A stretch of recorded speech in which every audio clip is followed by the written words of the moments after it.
Assalamualaikum warahmatullahi wabarakatuh. Alhamdulillahirabbil alamin.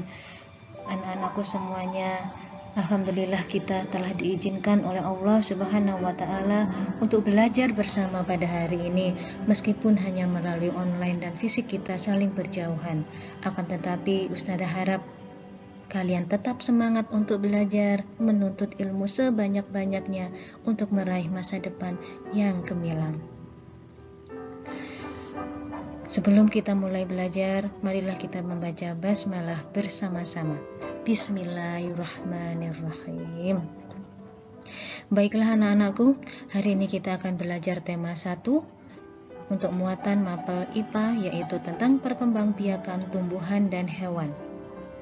Setelah belajar ini nanti Ustazah harapkan kalian bisa memahami dan membandingkan antara perkembangbiakan tumbuhan dan hewan, serta kalian bisa membuat suatu karya tentang perkembangbiakan tumbuhan dan hewan. Sudah siap untuk belajar? Yuk. Kita belajar yang pertama dahulu, yaitu tentang perkembangbiakan pada tumbuhan. Perkembangbiakan pada tumbuhan dibedakan menjadi 2, yaitu ada perkembangbiakan generatif atau perkawinan dan ada perkembangbiakan vegetatif atau tidak kawin. Perkembangbiakan generatif pada tumbuhan hanya ada 1 cara. Sedangkan perkembangbiakan secara vegetatif masih dibedakan menjadi 2. Jika perkembangbiakan generatif atau perkawinan hanya ada 1 cara, yaitu penyerbukan.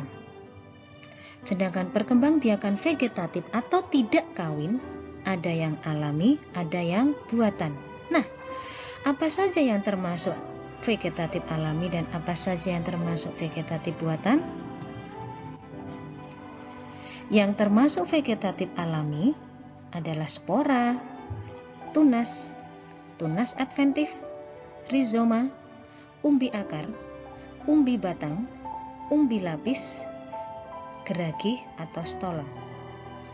Sedangkan yang termasuk vegetatif buatan antara lain stek, mencangkok, merunduk, okulasi atau menempel, mengenten atau menyambung, dan kultur jaringan.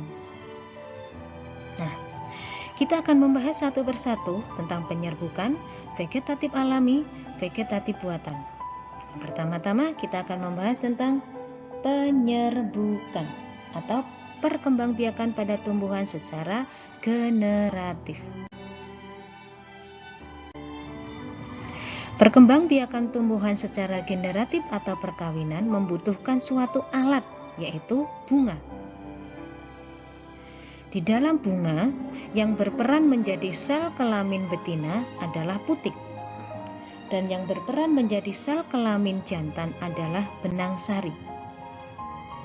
Nah, lantas mana yang putik, mana yang benang sari? Perhatikan bagian-bagian bunga berikut ini. Ini adalah kepala putik. Ingat, kepala putik berperan sebagai sel kelamin betina. Ini adalah tangkai putik, kepala sari, tangkai sari. Kepala sari sampai tangkai sari ini disebut benang sari. Di dalam kepala sari terdapat banyak serbuk sari. Bakal biji, nih. Bakal buah, jadi yang biru-biru putih itu adalah bakal buah yang akan menjadi buah yang kalian makan. Ini adalah dasar bunga. Ini adalah tangkai bunga. Sedangkan yang ini adalah kelopak bunga. Dan yang berwarna kuning ini adalah mahkota bunga. Mahkota bunga itu bermacam-macam warnanya. Ada yang kuning, merah, putih, biru, dan sebagainya. Paham sampai sini? Oke, kita lanjut.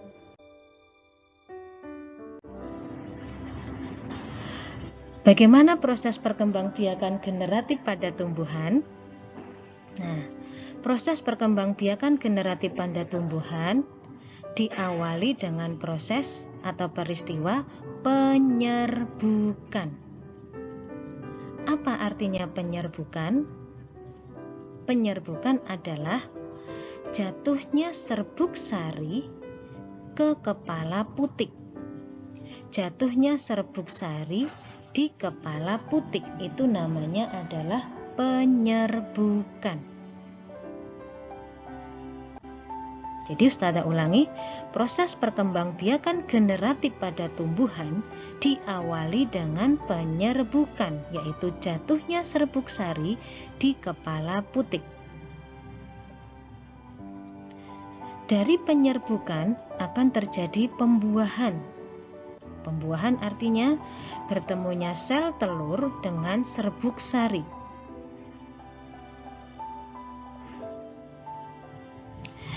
Dari pembuahan akan menghasilkan zigot.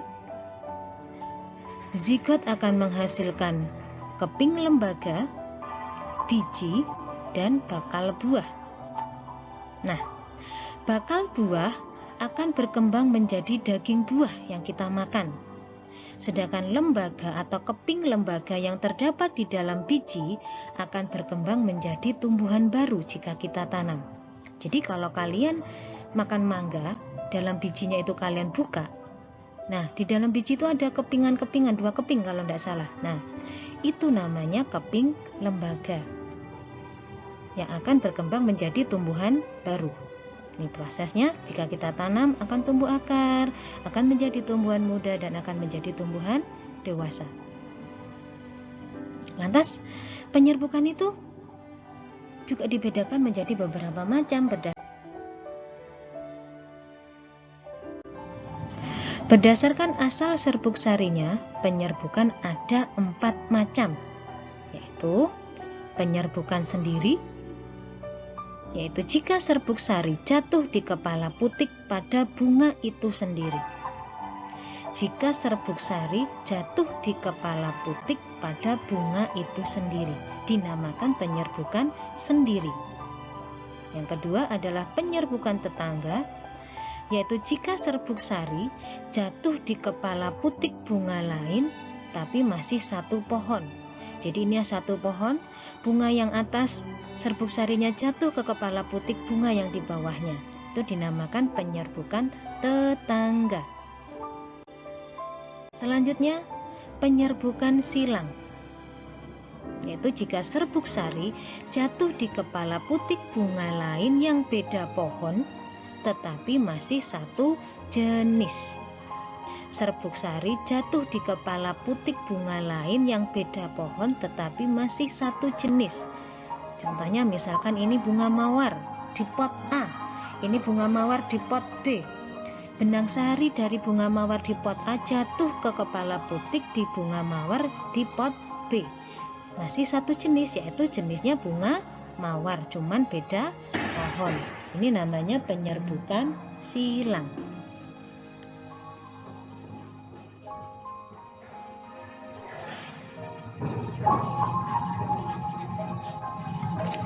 Selanjutnya adalah penyerbukan bastar. Apa itu penyerbukan bastar?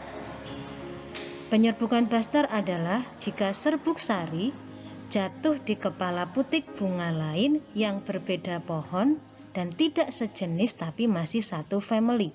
Ustazah ulangi, jika serbuk sari jatuh di kepala putik bunga lain yang beda pohon dan tidak sejenis tapi masih satu family. Misalkan ini adalah bunga lili, lili kuning, yang ini lili ungu. Nah, serbuk sari dari lili kuning jatuh ke kepala putik lili ungu.